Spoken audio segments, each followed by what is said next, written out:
is Magdalena Bear, and I am Cleveland's widow brewer. I was born in the German Confederation and moved here to our fair city of Ohio City. And eventually, not only was I a brewist, but I married my dear husband Jacob, and we lived right here in Ohio City before it was named Cleveland. Eventually, we ended up moving out to Iowa, where his friend Jacob Lizzie was brewing beer with his brother. And he picked up the craft and started brewing himself, and business was booming. It was doing really, really well. The thing about my dear Jacob is that he longed for city life as opposed to farm life since he was born in Heidelberg. So he wanted to return to Ohio City, which by then was named Cleveland. So we did just that. Before we had moved, he was working in a cooperage on Carroll Avenue, just a couple blocks south of this very cemetery. But this time around, he was going to try his hand at brewing. So we opened our brewery and saloon over on Pearl Street and Church Avenue called Bear Brewery. I ran the saloon and he brewed all of the beer, and our family of no less than 10 lived right upstairs in the saloon. Now, we ran the kind of establishment where we wanted to make sure that we had the best quality people coming in. Jacob did not hire anybody to work in the brewery unless they were an avid churchgoer, and I made sure that everybody in the saloon was on their best behavior, not making any lewd comments or anything like that. We also made sure that people who came in were drinking beer in moderation, which may not have been great for profits, but we wanted to make sure that we had the highest quality patrons in our facility. Now, unfortunately, my dear Jacob left the earth and passed away at the too young age of 49. And that left me to run the brewery by myself at that point. In German tradition, when the brewer passes away, the wife takes on the business, and that's exactly what I did. So from there, we started brewing about 25,000 barrels of beer a year, and we had 6 different types that we would brew. We lived under the philosophy that we like to keep things within our city. So when we brewed our beer, it did not leave Cleveland. We did not mass distribute it or anything like that. We wanted to keep our product right here in town. And that's what we did.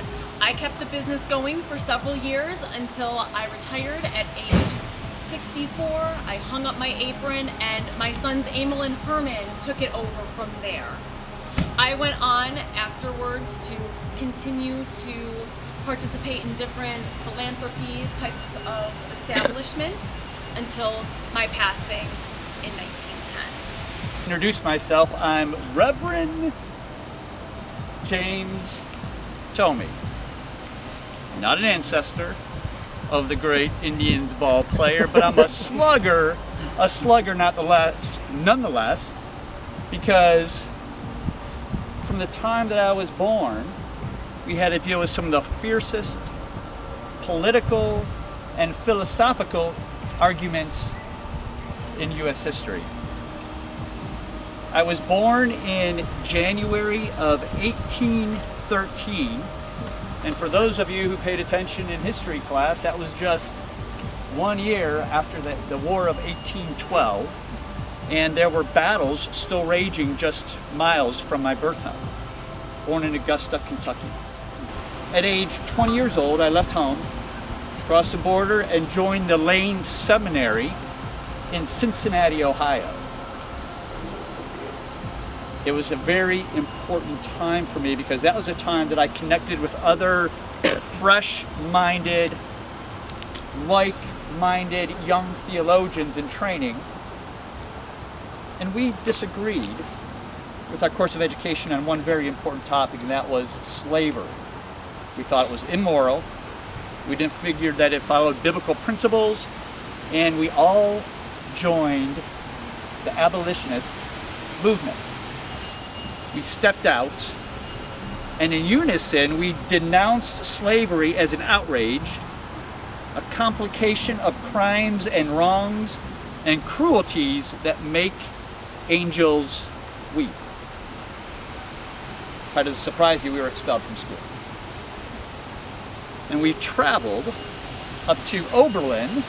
Oberlin was created a new seminary program that was just 2 years old, but they did not follow the tenets of the day, and they denounced slavery like we thought slavery, ought to be treated. After I graduated from Oberlin, we had the opportunity to join the American Anti-Slavery Society, who had also some very well-known members like Frederick Douglass. There we spent time learning about the challenges, sharing ideas, figuring out ways to unite. And I was chosen by that group to take a trip over to the West Indies, who just prior had an emancipation of their slaves. I went to the West Indies, spent 6 months there, came back, published papers that traveled through the United States, traveled abroad in Europe and the British Isles, and had the opportunity to educate the world on the challenges of slavery and certainly biblical teachings. As you can imagine, I was not welcomed back in my home state of Kentucky. But I believe God works in mysterious ways, offered a position as a professor back at alma mater, Oberlin College. And I spent 10 years there teaching young, fresh theologians about the way and also challenging the rebellious states in their mindset for slave ownership. I also, there as a professor at Oberlin, fell in love with my wife, Anne, and we were blessed over time with 3 daughters. But you may ask yourself, how did I end up in my eternal place of rest here in the Monroe Street Cemetery? Well, at age 35, I was offered the position of head minister at the Presbyterian Church in Ohio City.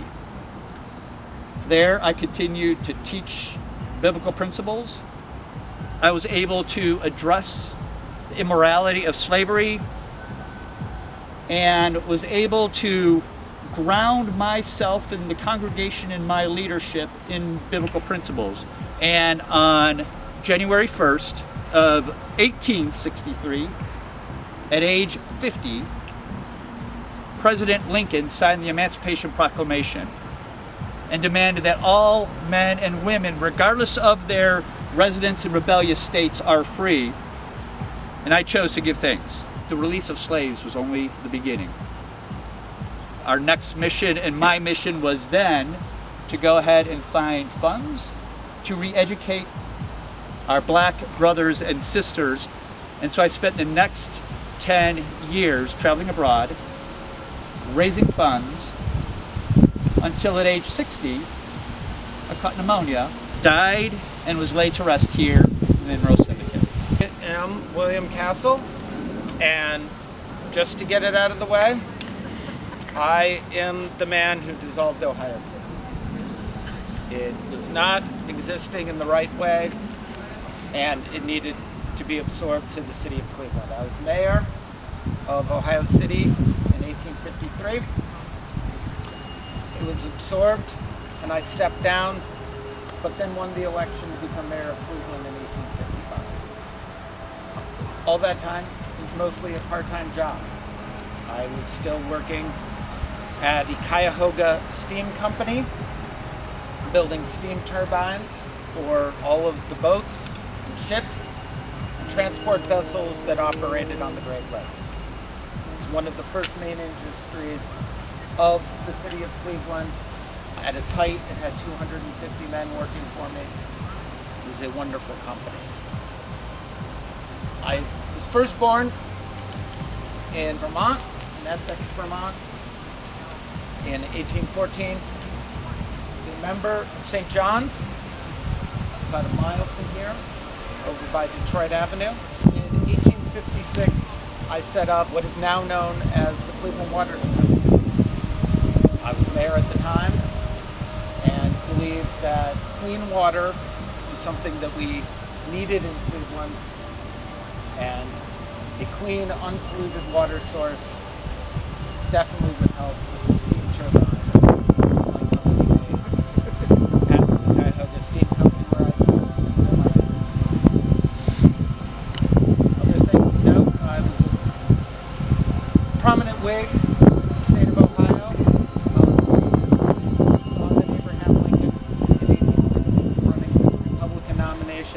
forming a coalition of smaller parties.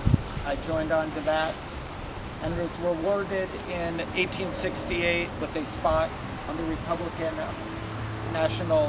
My name is Henry Adamy, born in the spring of 1755 in the great state of New York. And it was in that state, Saratoga, in November 1776 that I enlisted to fight in the Revolutionary War. Enlisted at Fort Stanwix as a private, a rank that I did not exceed the entire time I served, but I was at Fort Stanwix, Yorktown, and the 1779 Sullivan expedition against the Indians, part in that as well. Served faithfully, first with the New York 3rd Jansen's Company, but with a reduction of ranks throughout the war, I ended up in Goose Van Schaik's 1st Regiment, and it was from that regiment that I received my discharge June 8th, 1783, at Newburgh, New York, from none other than General George Washington himself. Got my full discharge right from our Commander-in-Chief. A few years later, I did receive a land bounty warrant worth 100 acres of land up in Manheim, Herkimer County, New York, very close to present-day what we call Lake Kaiser. And it was there that I remained as a farmer. So about 1815, which time picked up roots with my family, that being my wife, Mary, our sons Benjamin, Barney, Jacob, 2 daughters, Mary and Nancy, made our way west, all the way west to Ohio. No, Buffalo, New York. Unfortunately, at Buffalo, New York, after working as a laborer for 3 years, found myself disabled and I needed to seek assistance from the government, so I made an application for a pension. Unfortunately, my discharge from General Washington had been lost in a fire, but I had a lot of people who were willing to come forward and say, yes, I know this man, yes, he did serve, this is his record. And they said, oh, yes, here he is, that is his record. So they did grant me a pension of $8 a month. And I did stay in Buffalo, New York until 1833, at which time I, with my daughter, Nancy, her husband, Archibald Powell, both are laid to rest right here without stones, and their daughter, Helen, she's the second stone in over there. We boarded a boat called the Uncle Sam and set out from Buffalo. For 4 days it took us to cross Lake Erie to get all the way here to Cleveland, Ohio. Disembarked. We found a lovely little home on the west bank of the Cuyahoga River, which was last owned by the Carter family. Some of you might know who the Carters are. Major Lorenzo Carter, before he died, he did move from the east bank to the west bank, and he set up a farm over there with his family. My family moved into that farmhouse. From there we operated a tavern and an inn. 1833. Sadly, I only got to enjoy that for 2 years because March of 1835 I passed away. Age of 79 years. Wow. And no, I was not buried at Monroe Cemetery originally. Some of you may not be aware of this, but there was a previous cemetery located directly across the street from your present-day West Side Market. It's where you have that little RTA station. That was the first old Brooklyn Village burying ground, later called Ohio City. But they closed it in 1836 when they opened this cemetery, and a year later they said, everybody buried over here, you gotta move and bury them over there. So they did a little bit of digging, and they sent me over here, along with at least 30 other people. Somebody right over there with a beautiful sandstone monument was also moved here, as were the Taylor brothers behind me. So this is where I take my repose now. Sadly, over the years, my original 1835 stone was damaged by weather, quite possibly by some very unsavory folks. But the foundation over here, they decided to get together and they did place a new stone just this past 4th of July. So we're coming on a year that it's been there. So here I am, take my repose. Surrounded by other people. However, I am the only veteran of the American Revolution to take my repose here at Cleveland's Monroe Street Cemetery. My name is Sophia Lord Barber, and we are standing at the final resting place of my brother Richard and Anna Lord, who is obviously my sister-in-law. Please excuse me because unfortunately they asked me to come and do this today because they were busy. So I might have to look at my notes every once and then because I asked some notes for me. Now, after the American Revolution, the new country wanted the people to give up the rights of their land And they decided that they had given the English kings, but those who lived in the colony of Connecticut said no. Men in vision wanted a new state where they could start an education, and they decided to take their land and sell it to raise money. The new state had started at the border of Pennsylvania and Ohio, went all the way over to the Sandusky Bay area, all the way down to where the city of Akron is today. The group of 49 Connecticut residents, along almost up to 500 people, invested in now what is called the Connecticut Land Company. They then purchased the Western Reserve for $1.25 million. After about 1805, when the agreements with the native inhabitants were put in place, the land west of Cuyahoga River became available to my father, Samuel Lord, and he was awarded 32,000 acres of land, which he paid $14,000 for. Samuel sent his son Richard and my husband Josiah to manage the new development of land, and they have now called it the Lord and Barber Realty. The property needed a name though, and Samuel really wanted to call it Egypt, but then he realized that the people would have been called Egyptians. So instead he decided to name it Brooklyn. A portion of the township was eventually incorporated in 1836 and became known as the City of Ohio, or as we know now, Ohio City. It did become incorporated right before the city across the river, Cleveland, became incorporated. Now my husband, Joshua Barber, was elected mayor of the new city, followed by my brother. My brother also served as an Ohio State Senator and was an investor in many businesses and industries. Now the cemetery that we are standing on was made on the land that Lord and Barber had sold to Brooklyn Township for $160 in 1836, forever to be a public burial ground. Lord and Barber also gave the new city a plot of land to be used as a public market. That land is now the park that is across from the West Side Market. Now on September 29th, 1811, my brother married Anna, and unfortunately they had no children. They lived a very aristocratic style and maintained a beautiful garden and conservatory of tropical plants that were of course admired by all. As there was no seed stores at the time in Ohio City, Anna would sell and give to her friends little packets of seeds. Anna was born in 1792 and she passed away in 1871, and my brother was born in 1780, he died in 1857. They were both laid to rest here, which appears to be a very, very small mausoleum. When actually this does open up, and there are stairs that go downstairs to open up to a larger mausoleum where they are buried, which is behind there. Okay? Now for me, I didn't tell you very much about me, but I passed away in 1827, and like Mr. Adame, who you just met with, I was originally buried at the old burying ground near your present-day West Side Market. I was moved here to Monroe 10 years later, and I was over in that corner, way over there.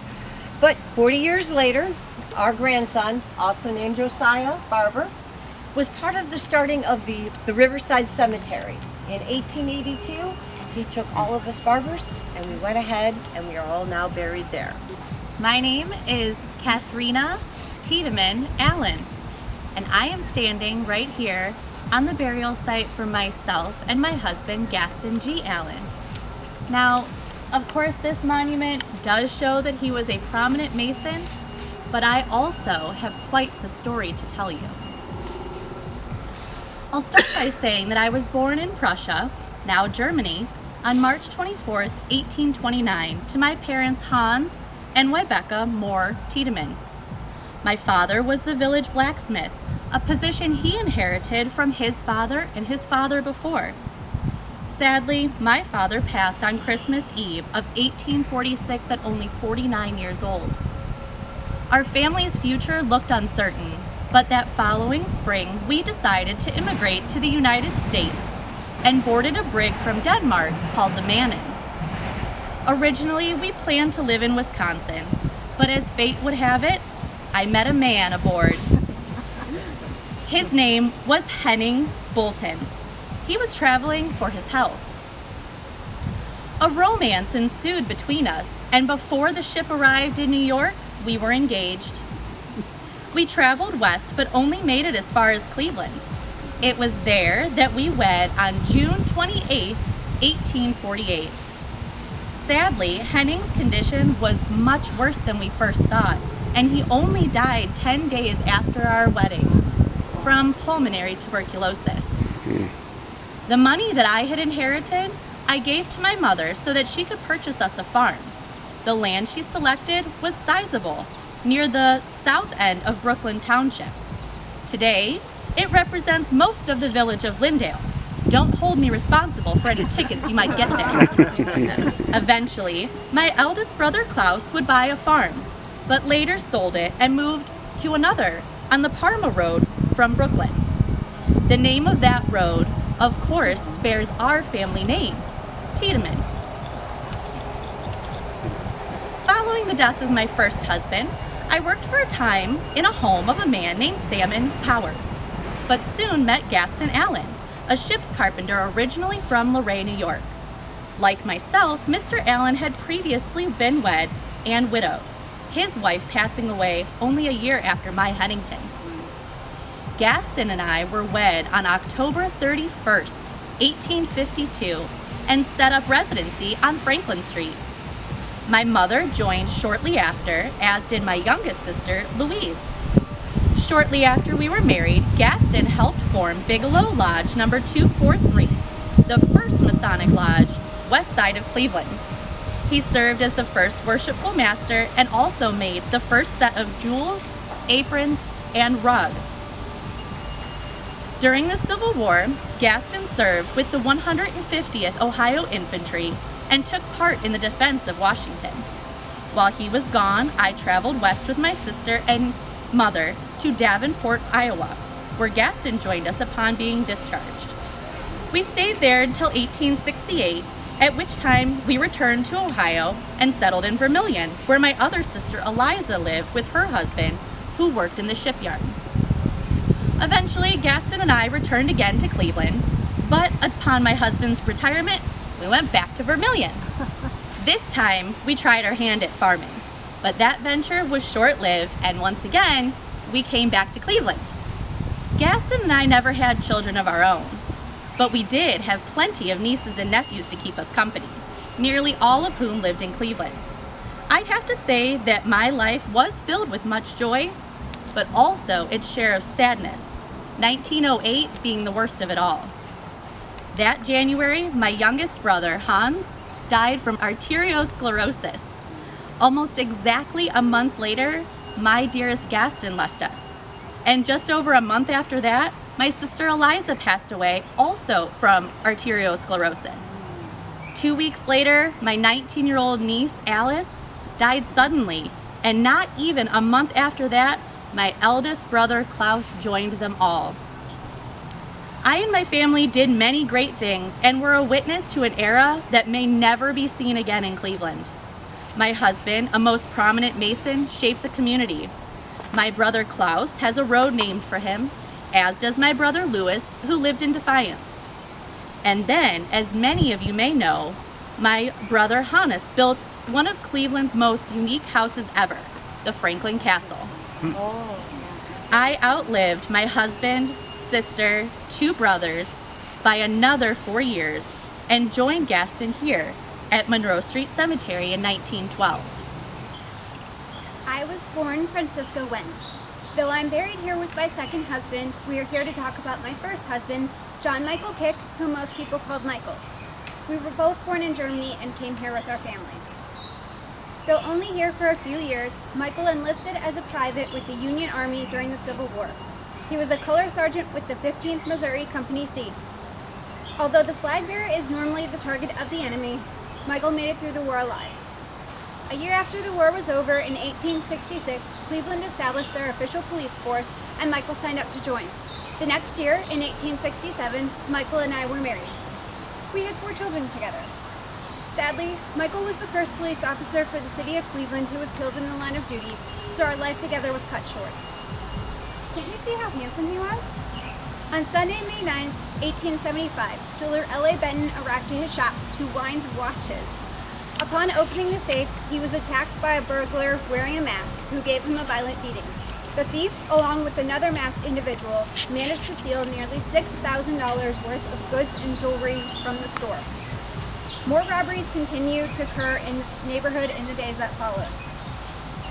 Michael was used to being in the line of fire as a soldier and as a patrol officer, so pursuing robberies was no big deal for him. He was part of the increased police vigilance that occurred following the robberies, while they tried to find the headquarters of the newly arrived gang of burglars and blacklegs, who the Cleveland Leader further reported had come here to carry on their nefarious trade. The police began to think that their headquarters was a saloon at the south end of Pearl Street called the Wacht am Rhein. 6 men who were strangers in the city were stationed there, and it seemed that their actions and appearance were not quite legitimate. 2 plainclothes officers held a stakeout on Tuesday and Wednesday to further observe these questionable men. By Thursday, the police decided that there was more to be done, so my husband and Officer Floyd were tasked with following the men while trying not to raise further suspicion. When the gangsters had left the saloon, my officer and Officer Floyd followed them. They eventually met up with a 3rd officer, Patrolman Hildebrand, at Franklin Circle.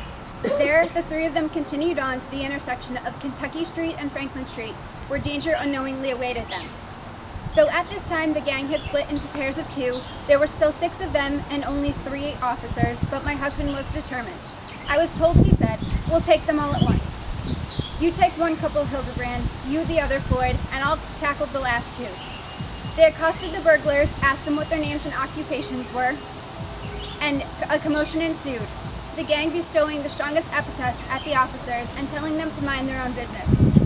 When they learned that their attackers were patrolmen seeking to arrest them, they drew their revolvers. In the first round, a bullet from one of the pistols struck my husband, who stood in the ground, and he fell mortally wounded. They brought him to Dr. Robertson's office just up the street at Franklin Circle. Dr. Robertson, along with Dr. Reed, examined him and found that the bullet had entered just below his heart, through his intestines, and possibly his stomach. He was fading quickly, so my brother and I were called for, and we stayed with him. One of the gang members was arrested and brought to him to be identified, but Michael said he was one of the gang, but he was not the man who shot me. He was a larger man. I would know the man if I saw him. They said that his murderer was named William Highland, but he was never caught. On Friday, May 14th, Michael was brought to our home. As he lay dying, he dictated his last will and testament. He lingered for nearly 48 hours and died at 20 till 3 o'clock on Saturday afternoon of May 15th. He was only 35 years old. My husband was quiet, faithful, brave, and fearless. His gentlemanly deportment and strict attention to duty earned him the respect of his fellow officers and all who knew him. In the hours that followed the shooting, the police officers investigated the saloon, and there they found 3 trunks full of stolen goods that had come from Westside Homes. His funeral services were in German, conducted by Reverend August Faust. The Evening Post reported that almost the entire police force and a very large body of Oddfellows turned out. The members of the Phoenix Lodge number 533 and the Independent Order of the Oddfellows marched from their respective headquarters at 1 p.m. to our home. I remember that so many people came from afar that the street in front of our home was blockaded for quite some time. The people of Cleveland and his fellow brethren showed their respect for the memory of one who had been a good citizen, a brave soldier, and a faithful officer. But the horror of 1875 was not yet over for me. On August 11th, I buried our 3-year-old John, who died of pneumonia. 11 days later, on August 22nd, I buried his sister Eliza, who died from cholera.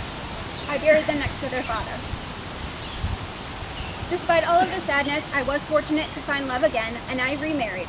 I married my second husband, a Cleveland businessman, John Kuhn, in 1883. We are buried here together, sharing eternity at Monroe Cemetery, Section F, Lot. Hello everybody. I am Ella Grant Wilson, and I was born in 1854 in Jersey City, Jersey. Seems like no one's from here. I moved here though with my family when I was 6 years old, and we have a house on Prospect and what's now East 22nd, so a little bit by East Cleveland. I remember my favorite memory in Cleveland was I was 11 years old, and it was 1865 when President Abraham Lincoln was being brought through the city of Cleveland for everybody to view him. I was 11 at the time, so I was a little short, so somebody picked me up and said, "Little girl, there lies a great man." And I never forgot that. And I never forgot who picked me up either, because that was the Chief Justice of the United States at the time. No big deal. But it was at 8 years old when I actually became part of the floral industry, if you can believe it. I was tending to my garden on Prospect Avenue, and a man walked by and offered me 2 circus tickets in exchange for a bouquet, which is not as creepy as it probably sounds. And I've been in the floral industry in one way or another ever since. When I was 15 though, my dad fell on some hard times, so I tried to help out, and I got a job at a local floral store, and then I was fired after 4 months. This 15-year-old. My boss told me I would never amount to anything in the floral industry. And that's where my story ends. No, I'm kidding. Did I give up? No, I took $10 of my own money, and I borrowed $100, and I opened up my own shop. Put an ad in the Plain Dealer and said I would make fine floral bouquets for houses and for funerals. And they heard me. I did some 300 weddings in my time, and I liked weddings so much, as a matter of fact, I had 2 of my own. I had 5 children ultimately: Helen, Carl, Edmund, Vern, and Pansy. Of course. And so I also did 1,000 funerals though. So that brings us to the topic of cemeteries. 1,000 people. And what really launched my career though was in 1881 when another president was assassinated, President Garfield. And so the whole country was in mourning. The whole country put up flowers and black drapes and had their own special way of celebrating that great man. I was mourning too, of course, but also I saw a business opportunity. So I went downtown and I went to the city hall and I asked who was in charge of the decorating committee, and I got the job. So I constructed what's called the Garfield Ladder. It was on the corner of Superior and Ontario Streets. It was 18 feet tall, and each rung of the ladder were my flowers that represented a different phase of his life. I didn't sleep at all that week. I dealt with a lot of people trying to come interfere with my work. They even miscredited me with the wrong name. But somehow it still got out that it was my work. So I was in my flower shop a couple of days later. The mailman comes by and asks where he can put the mail. I said, on my desk. Why? He dumps out dozens and dozens of envelopes, all asking for souvenir flowers from the Garfield Ladder. So I wrote back to each and every one of them, asking for 25 cents, 50 cents for a flower. A lot of them did, and so I mailed them back the flowers. And I gave some of the money that's partially erected the Garfield Monument that you'll see at Lakeview Cemetery today.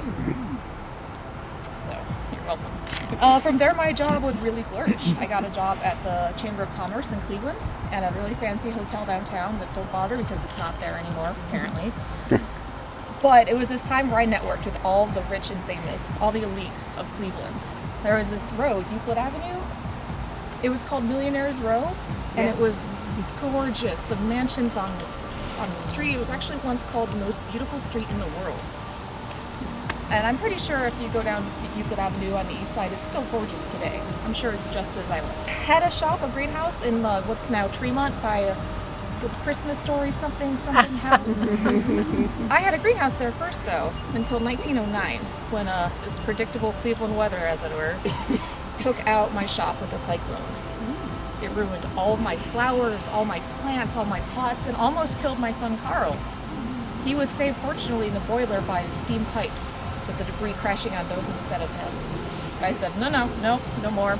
Hung out my gardening gloves, traded it in for a pen, and I became the editor of the garden section of the Plain Dealer. Did that for a number of years, and then even my daughter Helen would eventually take over the role. It's because she also thought that flowers were her friends, like I did. 1929, a great year for America. Well, I thought about all the lavish times that I'd had on a Millionaire's Row, and all the parties, all the weddings, the banquets, the families, the children, the decorations. And so I instead just decided to write little snippets, little columns for the Plain Dealer each week, just little tales about my time there. Kind of like Carrie Bradshaw in Sex and the City, just like that, except over time I would take all of my columns, and instead of relationships with men, they'd be about relationships with Cleveland and with Millionaire's Row and what all these families did to the history of Cleveland. And then 2 years before my death, I was able to compile a second volume. It's called Famous Old Euclid Avenue, and it's still available at the Cleveland Public Library, where I presume you go weekly, yes? Yes. Excellent. Also, my scrapbooks are available at the Western Reserve Historical Society. There are 200 that they still have. So I don't even know how many I wrote off in my day, but they have a lot of them there still. So I was writing pretty much up until the end of my life. I lived till about 85. And I was writing pretty much up until the end of it. Buried next to my father here. In 1950, one of my children would be cremated and put on top of us. My mom, I'm not sure where she is, but Dad and I and one of my children are here. And though I finally left this world and I left my job as a floral businesswoman, I guess I'm still in the industry today, because I'm pushing up daisies. Guten Abend, mein Herren, mein Fräulein. My name is Jacob Roche. I was born May 9th, 1815 in Germany. My parents were both named Jacob and Anne. I myself was married on November 19th, 1844 to Anna Elizabeth Pfeiffer. She referred to a year later, we had our first son, Charles. In 1846, we decided to come to America and settle down in Brooklyn, New York. And then we had many more children after that. We had George in 1847, Elizabeth in 1844, Jacob in 1851, and Frederica in 1852. In 1853, we decided to relocate to Ohio City, Cleveland, where I set up a carriage shop and blacksmith. The shop itself was located on Pearl and Wiley Street. And in January 13th of 1857, we unfortunately lost a 5-year-old Jacob. He is actually buried here in Section M, Lot 52. And in July of 1858, Ferdinand, and 2 months later, Frederica also joined him.